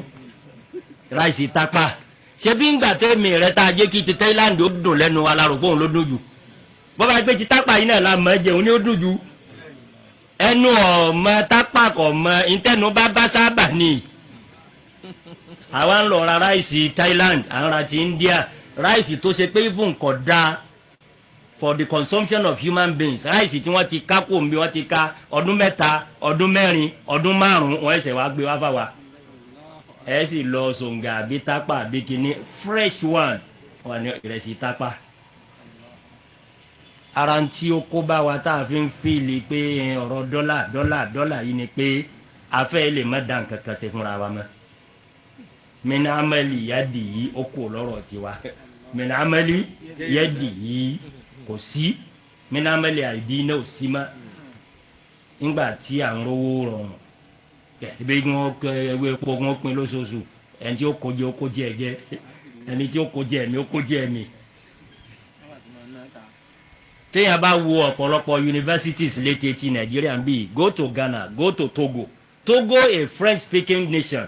Faransé ni wọ́n ń sọ ní Togo nígbà wọ́n rí ká ẹ̀yin Nàìjíríà ti wá rí báyìí wọ́n sì ń lọ dá English speaking university ilẹ̀ fún wa ní Togo àtúnrowó lọ́bẹ̀ ẹ lọ most of the Ghanaian universities ní sẹ́ ọmọ Nàìjíríà ló kún bẹ́ẹ̀ ní foreign students kódà ìwé tá a la mọ̀ náà bọ́ ìgbé òun náà ní mílámẹ́lì yáàdì yìí tá a máa ta jẹun èyí òun náà jọ wá lójúmọ́ sẹ́rí gbogbo economic tí wọ́n bá ti wá rely totally on import báyìí ní tí máa ṣẹlẹ̀ náà lọ ṣẹlẹ̀ yìí torí pé bẹ́ẹ̀ bá dé Ghana ń bẹ̀ wọn ní gba náírà lọ́wọ́ wa bẹ́ẹ̀ bá dé Benin tó súnmọ́ wa ju Ghana lọ bọ́ba ti dé bòde bọ́dà ní náírà nǹkan bọ̀ rẹ ti àfikọ́ ṣẹ̀ṣẹ̀ ṣẹ́ owó òun sí international currency the number one international currency láyé lónìí òun ni dọ́là àwa la fà dẹ́wò yìí bára wa ẹni tí yóò ní di dọ́là kí ló fẹ́ kàn pẹ̀lú kọ́ wọn ó ní pípìkì tiẹ̀ lọ́fà tí ó fi ta yín yunifásitì tiẹ̀ ó tún ṣe àwọn ọmọ rẹ̀ ó kàwé mẹ́ Allahu Akbar àkọ́dà ń ra tomato à ń tún ra lọ́dọ̀ Chinese kọ́dọ̀ lè jẹ́ tomato wa náà ni wọ́n kó rọ́ tomato lọ àwọn sì bá wa pọ́n sínú inú páálí àbí inú agolo a sì tún import ẹ̀ wọlé bẹ́ẹ̀ bá ń ṣe èyí tó burú jù tó ṣe pé ní ọmọ Nàìjíríà yẹn fẹ́ lè fojú wọ́ bójú pé sọmọ Nàìjíríà ní tọ́ ọ́dà ibẹ̀ náà là ń gbé Nàìjíríà wà lára I think one of the top 10 lágbàáyé tí ń produce epo la wà number 1 to 10 Nàìjíríà wà láàrin inú olùtọ́lọ́nkẹ́ bá tiẹ̀ lẹ́kọ̀ọ́ yìí náà lárànjúmọ́ ọlọ́nkẹ́ wa débẹ̀ èmi rẹ̀ tún wá fẹ́ depo sí mọ́tò wa àbúdékírọ́ àtún wa lọ́ọ́ rà abẹ́ mọ̀pá tún ra PMS dáńdá sọ́kọ̀ wa ni kí ló di PMS ebe kó tọ́lọ̀ fi kémi rẹ̀ yìí náà ni àlè rìfáìn ká wa oní PMS yóò ta fún wa níbi tóun ti rìfáìn rẹ̀ kò ní gba náírà lọ́wọ́ wa àfi ká ṣẹ̀ṣẹ̀ gbé náírà wa lọ dọ́là ẹ wá ẹjẹ bí kẹ dá mi lóhùn nísìnyí nígbà tí wọ́n ń ta bóyá gbà tí ó ra toothpick yìí àbẹ́po àbí gbogbo níta ń lọ kó wa rà táwa náà tọ́lọ́ sì kẹ́ wa tá a lè produce ẹ̀ yìí lẹ́sẹ̀ bóyá wọ́n ń ta ní $100 níbi ọdún méjì sẹ́yìn ṣé ẹ mọ̀ tó máa rẹ̀ bẹ́ẹ̀ bá kó 15,000 naira lọ́wọ́ ẹ̀ rà 15,000 naira péré ó ti tó ra nǹkan $100 bẹ́ẹ̀ bá wá fẹ́ ra nǹkan òun lónìí tí ń sọ̀rọ̀ yìí èló lẹ́ mú lọ almost 50,000 naira because that is the rate now ntí àti ntó jẹ́ nǹkan wọ́n nu ẹ̀yin ìyàwó ẹ̀yin bàbá wa o ẹni tó yẹ pé ní 15,000 lọ́lọ́ fi rajà lọ́dún méjì sẹ́yìn òun náà jèrè pàpín ẹ̀ a fi bóyá ó fi 5,000 kún ntàfẹ́mi rẹ ní 20,000 ọwọ́ adi lónìí kó tó rí dọ́là tí èyí ra the same product ọ gbọ́dọ̀ kọ́kọ́ ní tó 50,000 èló lòun náà tà yóò tún máa tà fún 120 kò ṣeé ṣe ẹ wá ní nǹkan ò ní wọ́n yọ wọ́n o ara ń tí ń fa òun nìyẹn kí ló dé kọ́mọ Nàìjíríà kó pé ní ká má dúpẹ́ lọ́dọ̀ Ọlọ́run gbogbo ohun tó fi kẹ́ wa gbogbo ohun táwọn ìlú mi ò ní òun là wá ní àmọ́ ká wá lo àdìsí Ànábì sọ̀sọ́là ká jẹ́ ká mọ̀ pé oúnjẹ tó dùn òun lè táwa gan produce fúnra wa oúnjẹ tó dùn ní èyí tí ó wá láti ìlú èbó ọmọ Nàìjíríà ṣé mọ̀ kí bá a ti ń sọ̀rọ̀ yìí kọ́mpìnì kan bẹ lọ́nà ilẹ̀ Ìgbò tí ń produce mọ́tò mo wá ń bẹ nìkan jọ ni mo ní kódà bó tiẹ̀ ṣe pé ìjọba mandate gbogbo ministries gbogbo department gbogbo agencies pé bẹ́ẹ̀ bá rọkọ̀ o ọ̀dọ̀ ẹ̀yẹn ti lọ́ra yóò boost economy wa kò lè dówó òun náà bọ́bá yìí pé ẹ̀sẹ̀ òun nítorí tí ń jẹ́ economy nu ẹni tí ń ta mọ́tò 10 tẹ́lẹ̀ bọ́bá yìí kó ṣiṣẹ́ 50 lónìí ọwọ́ asáré rí 10 yìí táwọn tó ní àtúnọ̀dà 20 àtúnọ̀dà kò sí ní tí èkún yọ gbòṣìṣẹ́ 50 ni àwọn òṣìṣẹ́ 50 yìí náà mọ wọn ìyàwó wọn lọ ọjà ìyá tí ń tata tí ń tepo náà àwọn náà bọ́bá yìí pé wọn ò rà tẹ́lẹ̀ wọn wájà wọn wà á rà ní tí máa jẹ́ kí recession lọ́nu but eléyìí náà nísìnyí kọ́dà njó ní wọ́n ní wọ́n lọ ọ̀dọ̀ àwọn senators wọ́n lọ polo mọ́tò ìrùn pé wọ́n ra nǹkan kan lọ́dọ̀ wọn dìsìn a lè expect kí mọ́tò tó ń produce ń bì kọ́ da bí ìtàn produce l'Amẹ́ríkà Amẹ́ríkà náà di àwọn náà ti bẹ̀rẹ̀ nù àwọn náà kọ́ produce ọ̀kan tó mi rẹ̀ ọ̀tán lógìgì ọ̀kan tí bírèkì rẹ̀ ó díẹ̀ náà ni bàbá tiẹ̀ wá pé wọn lè wá tọ́ ọbẹ̀ mi lápò wọn lè wá tọ́ ọbẹ̀ yín lápò pé túláàsì lọ́ọ́ ra mọ́tò lẹ̀ ibo ìjọba lè encourage ẹni tí ń produce nǹkan locally ọ̀rọ̀ mọ́tò nìkan kọ́ ọ̀pọ̀lọpọ̀ nǹkan míì níjọba gan lọ fowó ra ń ta pẹ̀gbẹ̀rù rẹ̀ ń bẹ nílé wà pé quality àwọn tọ̀hún náà bẹ̀rẹ̀ ń bì kan ni bẹ́ẹ̀ bá sì mọ̀ pé wọ́n níbi kẹ́ enhance quality wọn ilẹ̀ assist wọn but a ti súnra wa débi pé dọ́là wọn yìí in every facet of our life no affect ní university in Sudan ọ̀rẹ́ mi òní the current dean of faculty of Sharia and law emma Dr. Muhammad Al-Amin Ismail so he was my junior colleague but èmi rẹ̀ lájọ ń gbé yàrá as undergraduate student ní Saudi ẹnìkan wá pè mí colonel kìnìkan mo gbàgbé nísìnyí láti Sudan ọmọ Nàìjíríà náà wà lára àwọn tí Nàìjíríà rán lọ bẹ̀ ipe kí n dákun òun gbọ́pọ̀ rẹ̀ mi ni dean faculty of Sharia and law International University of Africa kí ló dé kí n dákun kí n bá wọn bẹ̀ kí ló dé ẹ wo ẹ̀bẹ̀ tí ò yẹ ká tira wa débẹ̀ because problem tó ní ni pé ọmọ rẹ̀ ń ṣe medicine lọ́hùn-ún ọmọ yìí ti wá dé bóyá 300 àbí 400 lógìgì ní dọ́là wọn owó náírà tí ń kó lọ́wọ́ tí ń tó san school fees tẹ́lẹ̀ ó ní ìdíkọ́ wà lọ́kọ mẹ́tẹ̀ẹ́ kó tó rí school fees san nísìn owó oṣù tí ò sì lékún Nàìjíríà ṣe ẹgẹ́ ti lọ́jíìkì yẹn ẹni tí ọ̀ràn máa lọ ìlú èbó àbílẹ̀ lárúbáwá tẹ́lẹ̀ tí ó sanwó tó bá yẹ pé $1,000 ní school fees wọn lọ́hùn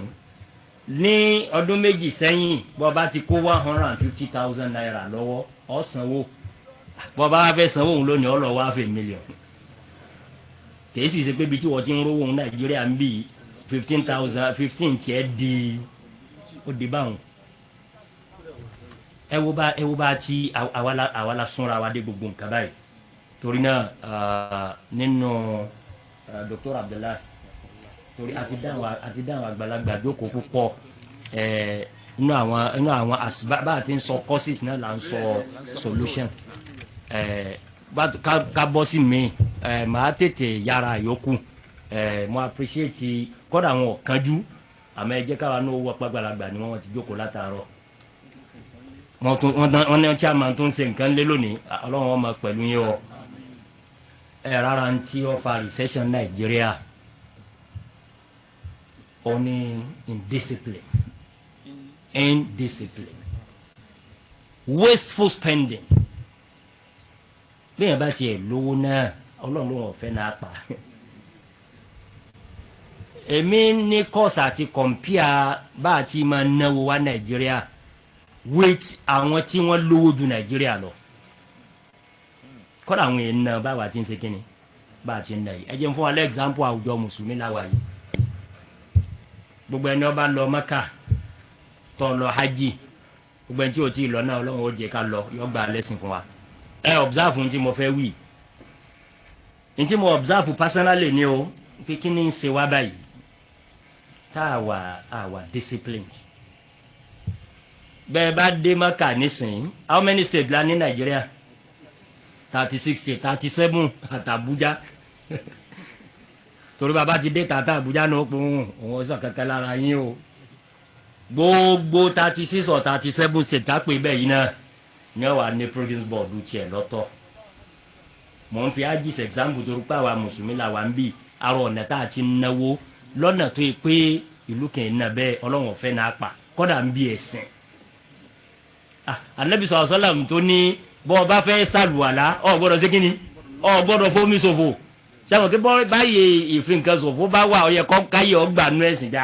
ẹjọ́ fi gorodomu kẹ́ bá lùwàlá ni bẹ́ẹ̀ bá lè fi gorodomu kẹ́ sàlùwàlá bọ́lọ̀ ní fínsìn Ọlọ́run ló wọ̀ fẹ́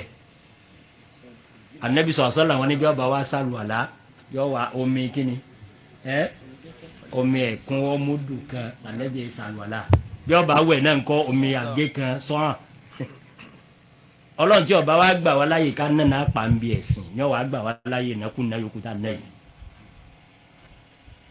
hall lásán tẹ́lẹ̀ mi ò ti ṣèyàwó lónìí 1 million ni yọkàn rẹ́ǹtì hall lásán wọ́n jókòó ńbẹ̀ wọ́n sì dìde oní 5 wa àwa wọ́n wà lẹ́wọ́n wífà wa àmọ̀gbọ́n ti tọ̀ ẹ̀yin náà kọ́ àwọn bàbá ni wọ́n ń gbóhùn tẹ́ẹ̀nì lẹ́kọ̀ọ́ indiscipline àwọn ìlú tó lówó jù wá lọ ọ̀nà bẹ́ẹ̀ ẹ̀yin lẹ́jẹ̀ ń fẹ́ ya lọ́bẹ̀ wọn àwọn examples yẹn pọ̀ ẹ̀gbọ́n mi gangan lọ́sẹ̀sẹ̀ retire as general manager NTA lọ́rin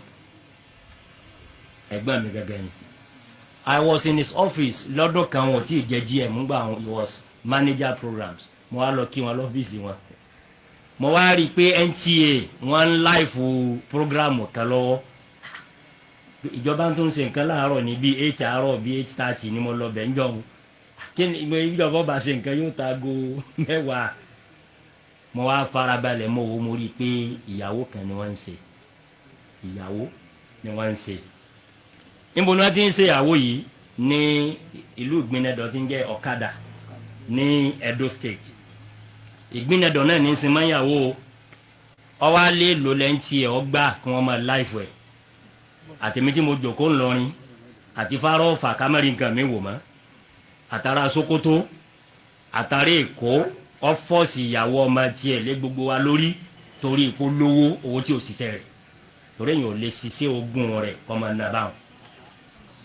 Indiscipline bẹ́ẹ̀ bá dórí yìí wò nílùú in a sane community ọ̀yẹ̀kọ́lọ́pọ̀ mú un jọ pé ń bolo ti rí owó rà.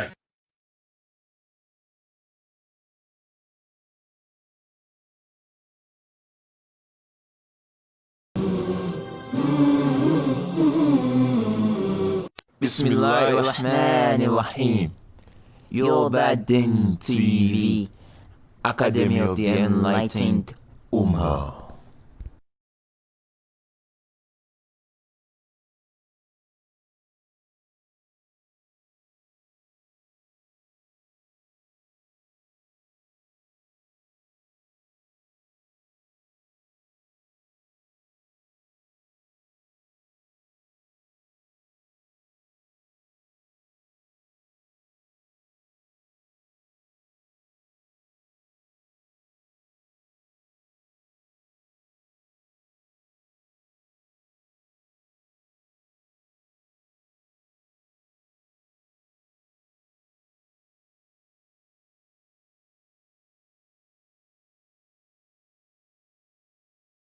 àárọ̀ ní o láàárọ̀ kùtùkùtù ọwọ́ àmì tí yẹsẹ̀ ń rìsíìfù àwọn èèyàn gbé ẹ máa wọlé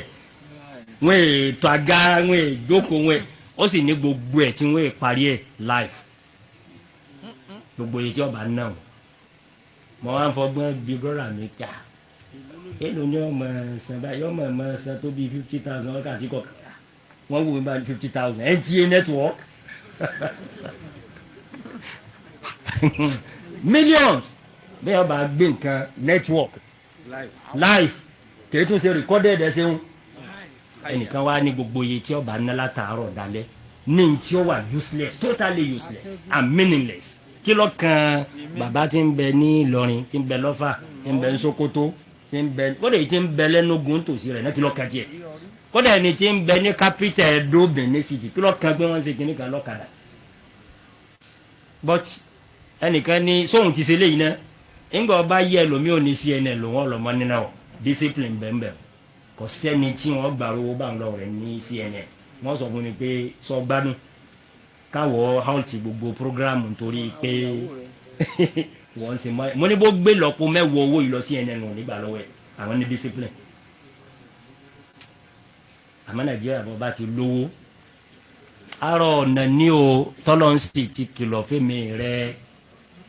wala tubadhir tabdhira innal mubadhirina ikhwana shayatin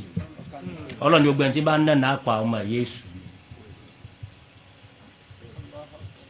ara tí ó kó bá wa tá a fi bára wa nù recession Nàìjíríà ni kò sí discipline ẹ jẹ́ mi gbàgbé ọ̀rọ̀ ajì tí mo wí torí pé wọ́n ní ká ti bi pẹlẹbẹ ká fi mú kínní alọ́lọ́wọ́n aláwo iná pa kọ́dà ń bí ẹ̀sìn lànàbí fi ní kọ́dà nù hadithi kan walaw kunta ala naharin jari anabi ní kọ́dà bọ́ bá wà lẹ́gbẹ̀ẹ́ búdò tí ń sàn ọ̀ gbọ́dọ̀ la tusrif fil ma ọ̀ gbọ́dọ̀ lómi ìlòkulò. àwọn èèyàn wa bàbá wa dé hajj gbogbo 36+1 state yìí wọn kà lùkọ́ wa ní bọ́ọ̀dù tiẹ̀ yọ yẹn chairman tiẹ̀ ẹ bá bínú àgbé wọn yọ yín o èyí ń kí n tiẹ̀ wá ń wí wọn kà lùkọ́ wa ní mọ́tò tiẹ̀ every state kan wọn ní mọ́tò 15 yes mọ̀mọ́ state tó ní mọ́tò 15 wọn ò ní fi kọ́ alálàájì o bọ́ọ̀sì tí ń kọ́ alálàájì bẹ́ẹ̀ náà mọ̀ wọ́n ti sanwó rẹ̀ wọ́n ra coaster wọ́n ra nfa ọwọ́ sì débi pé ọ̀kan ra mọ́tò kan ní dákọ̀ state ni wọ́n padà ta mọ́tò ń gbàǹjo ni because kò wúlò nítorí pé gómìnà state yẹn fẹ́ wá ṣe hajj ayé ìgbà tí v-boot ṣẹ̀ṣẹ̀ dé ni wọ́n wá wò pé mọ́tò òun ní ọjọ́ gómìnà lójú o wọ́n lọ ra v-boot fún gómìnà Maka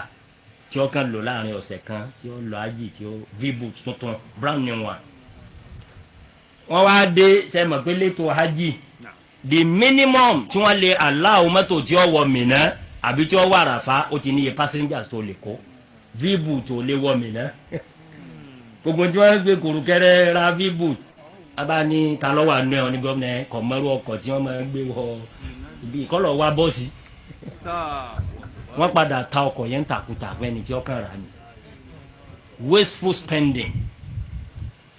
Mo wá compare Nigeria with Indonesia bí tí ń lọ nù mo bi àwọn ọ̀rẹ́ mi tó jọmọ Indonesia gbogbo alálàájì tí Nigeria ń kó wa Indonesia ó kó dọ́bù rẹ̀ wá mo wá béèrè pé ilé Prudence Board mélòó lẹ́yìn ní state yín kọ̀ọ̀kan náà ló ní mọ́tò kò rí bẹ́ẹ̀ lọ́dọ̀ tiwọn is a central body náà ní ṣètò alálàájì bẹ́ẹ̀ bá ti wá ní kó kálukọ́ dá èèyàn kọ̀ọ̀kan ju èèyàn méjì jọ ó make sense àmọ́rò ilé ìta ń ṣe ya wọn méjì ti rí lọ́nà àpò nígbà táwa ń ṣe yíhun torí àwa la fà á àwọn tí ó rí inú ìwé wọn gẹ kò sí wá lọ Mẹ́kà kò sí wá lọ Jerusalem nínú Bíbélì gbogbo ẹnu la fi sọ àmọ́ ńgbà táwọn náà rí i pé táwọn yìí tó lọ́jọ́ ní iye dọ́là báyìí ló kó wálé pé ẹ̀fà wa náà bọ́ọ̀dù tiwa náà àsì fún wa owó tí o tó tẹ́lẹ̀ Nàìjíríà ó tún wá yọ ti alálàájì ńgbà tí ẹ̀ tún wá burú dójú ẹ̀ wọ́n tún wá ń sponsor àwọn èèyàn wọ́n kéde ní state wa ìjọ kan náà mo ní kí ni ń ṣe wá báyìí àwọn tí ń lọ Jerusalem lọ́dún èèyàn 4 àbí 5 ló sanwó almost 200 níjọba sponsor ṣé wọ́n gbà pé Ọlọ́run lọ́bẹ̀ àwọn ni wọ́n ọ̀rẹ́ ni tí ó sanwó but àwọn náà ó demand pé right àwọn nítorí yìí náà ń rárá yín lọ Maka Ọlọ́run ọ̀gbà wá láyé ká nànà kùnà kọ́dà bó jẹ́ bí ọ̀rọ̀ ẹ̀sìn nínú ìtọ́fà crisis recession economy Nàìjíríà ni pé a ní discipline rárá bá a ti náwó wa yìí kò bá mu mo ní in almost every facet of our national life ni mo wà ní South Africa ní 2012 mo lọ represent Nigeria fún summit kan tí wọ́n ṣe tó ní ṣe pẹ̀lú ẹ̀sìn àtòfin àwọn ọmọ America wá people from all over the world mo wá ń interview wọn mo ń bi wọn pé n tí wọ́n kọ́ wa léèwé ni pé ẹ̀yin lẹ́ni presidential system of governance èyí ni pé ààrẹ abàṣẹ wa sẹ́wọ̀n pé Nàìjíríà ti kọ́kọ́ lò kan premier parliamentary system ká tó wá pé irú èyí tá à ń lò yìí láà máa lò mo ní but bẹ́ẹ̀ mi ti rí tiwa tá à ń lò yìí ọ̀rọ̀ bíi pa ń waste owó ọ̀wá ní kí n ṣàlàyé wa àwọn kankan wá ń bẹ mo tún wá rí i pé presidential system of governance Nàìjíríà nìkan ló ní àwọn Amẹ́ríkà tó kọ́ wa gan òní Amẹ́ríkà ẹ̀ lọ́ọ́ wádìí kò sí ní tí ń jẹ́ senate president l'Amẹ́ríkà there is no senate president kò sí ẹ̀ lè gbọ́ bẹ́ẹ̀ l'Amẹ́ríkà wọ́n ní speaker house of rep bọ́ba wọn mọ àtẹ́bá wọn ní senate ọ̀yàn nìkan nu wọn náà níbi wọn ṣe meeting nìkan alhamdulilayi adúgbò àwọn senate president nísìnyí inú tiwa náà dùn kó ara o a máa ń sọ̀rọ̀ generally as a Nigerian a need láti restructure economy wa èyí ṣe pé nítorí ipá wa la wà ń bẹ̀ ní ìsìnká mọ́ wa sòdodo àwọn tó kọ́ wa gan-an àwọn wọn ná bá ti ń nà yìí in effect bí gbàtà ní president mẹ́rin Nàìjíríà ni torí pé gbogbo wọn yìí náà wọ́n ní gbogbo ntí ẹ̀rí ńgbà tó tiẹ̀ tó dójú ẹ̀ nísìnyí wọ́n ní kọ́dà bẹ́ẹ̀ bá ti ń sanwó life pension for life fún president senior president náà máa gbà speaker house of rep náà máa gbà ẹ wá wo bí tá a bára wa dé lónìí ẹlòmíì ó ti jẹ oyè kan bọ́yọ́dún 4-5 sẹ́yìn ń gba pension pé òun ti jẹ yín rí ó sì tún wà ń bò míì lónìí yóò tún máa gbà yín gbogbo ẹ̀ àwa tó bá tiẹ̀ ṣe pa lówó òun náà kò bá ṣe gbọ́. mo ń wọ́ndà mo ní bàbá yẹn gọ́vnọ̀ ní commissioners gbogbo commissioners ló ní permanent secretary a tún wá yan SAs lọ gbáà ministry of transport ẹnìkan tún wá lóun ní SA transport ẹnìkan tún ní SSSA àwọn tí àwọn bàbá tiẹ̀ láàrin táwọn kan ń nẹbẹ́ àwọn lè ní àwọn ò ní ara ọ̀nà wasteful spending ta ní Nàìjíríà ẹni tó kú lórí mo ti wí àgbọ̀dọ̀ jàǹbá rẹ̀ ó mú mọ̀ràn kan wá bọ̀ tá a trust òun náà làwọn èèyàn fi tètè kí against rẹ̀ ṣé mo kóun ló múvu pé owó tá à ń wé sí ibi election ọdún 4 Nàìjíríà yìí ó tó wá jẹun ọdún 4 tá à ń tó election ṣe yìí wàláhì owó túlù là ń wé sí síbẹ̀ lẹ́lẹ́kṣọ̀n tá a mọ̀ pé kì í ṣe bo wa náà lọ count ńgbà míì kí làwọn ilẹ̀ ń wé sí owó sí ọ wá propose pé ọ̀dà ẹja sọ ọdún 7 kò pé níbẹ̀ yẹn bá ti wọlé ọdún 7 ni ó lò kò sì ní padà wá mọ́ sẹ́mu kéyìn òun sẹ̀ tàbí máa náwó ọdún 4 lẹ́ẹ̀mejì àmọ́ kó tó di wàláhì ọ̀rọ̀ tó make sense ni but àwọn èèyàn suspect òun pé ìwọ lọ fẹ́ sọ ọdún 4 tiẹ̀ di 7 bàdìrí Nàìjíríà nù àgbára wa gbọ́ kọ́ra bí èèyàn lérò dáadáa náà níta kọ́ ọ̀rọ̀ ní pápọ̀ rẹ̀ ní ọlọ́run ṣàánú wa so ọjọ́ ti lọ àwọn irú eléyìí tí mo wí torí gbogbo ń táwé àyín pẹ̀lú ẹ̀rí ni o ọ̀rọ̀ ìsìláàmù là ń sọ o Olúwa ní wa idha aradna an nuhlika qaryatan amarna mutrafiha ففسقوا فيها فحق عليها القول فدمرناها تدميرا ẹ̀dá kan ẹja súnmọ́ àwọn àfáà gidi àwọn àfáà tó ń bá Al-Qur'ani àti sunna nígbà tí mo ka tafsiru àyà yìí mo tún understand the situation Nigeria amarna mutrafiha ṣe rí the word amarna yìí kira mẹ́ta ní bẹ́ẹ̀ nínú tafsiru gbogbo ẹ̀ tá a bá apply rẹ̀ kò sí ìjọ ọba Nàìjíríà nínú kira Mujahid òun kà pé amarna mutrafiha ìyẹn ni pé báwọn ìlú kan bá ṣe dójú ẹ̀ tá a fẹ́ jẹ wọ́n yá amarna mutrafiha àwọn náà pa wọn lánàá wọn máa dóye amarna bí Mujahidu ti kánú amarna mutrafiha àwọn tí wọ́n máa nánà gbèsè ọkàn nínú wọn àwọn lápẹ̀ wọ́n máa wọlé àwọn ni wọ́n máa dání wọn. Al-Imamu Qatada ńgbà tó wọ́n ka tiẹ̀ òun ni amarna mutrafiha bimaana aktharna mutrafiha a jẹ káwọn nà pọ̀ pọ̀ nù náà èyí ń jẹ́ tiwa òní bí ẹ bá jẹ pé nà pa ẹ máa láìfù ìyàwó ẹ máa gba ọ́ọ̀lù 10 million naira kí ni wọ́n ṣe ń bẹ́ẹ̀ gbogbo eléyìí Olúwa ní báwọn ìlú kan bí wọ́n bá ń ṣe tí wọ́n ń ṣe tó ń wò wọ́n pé ọ̀fẹ́ kún àrò ọ̀nà tó ń máa gbà yọ sí wọn nìyí ima amarina mutrafiya ima amarina inú kó ṣe pé àwọn tí wọ́n máa jó lórí wọn àwọn gbèsè ọkàn mi ni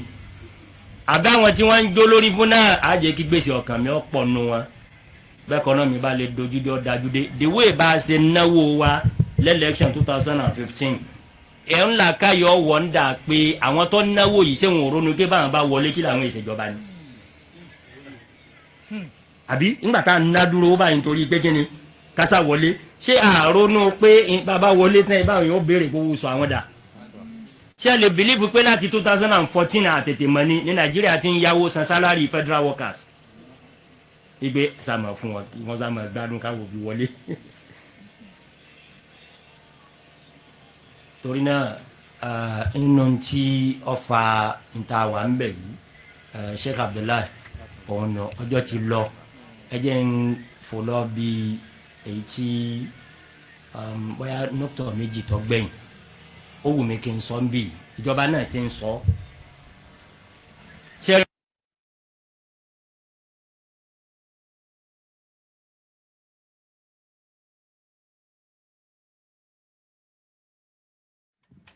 السلام عليكم ورحمة الله وبركاته.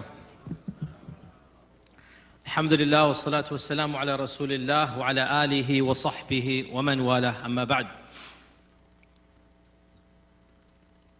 What are people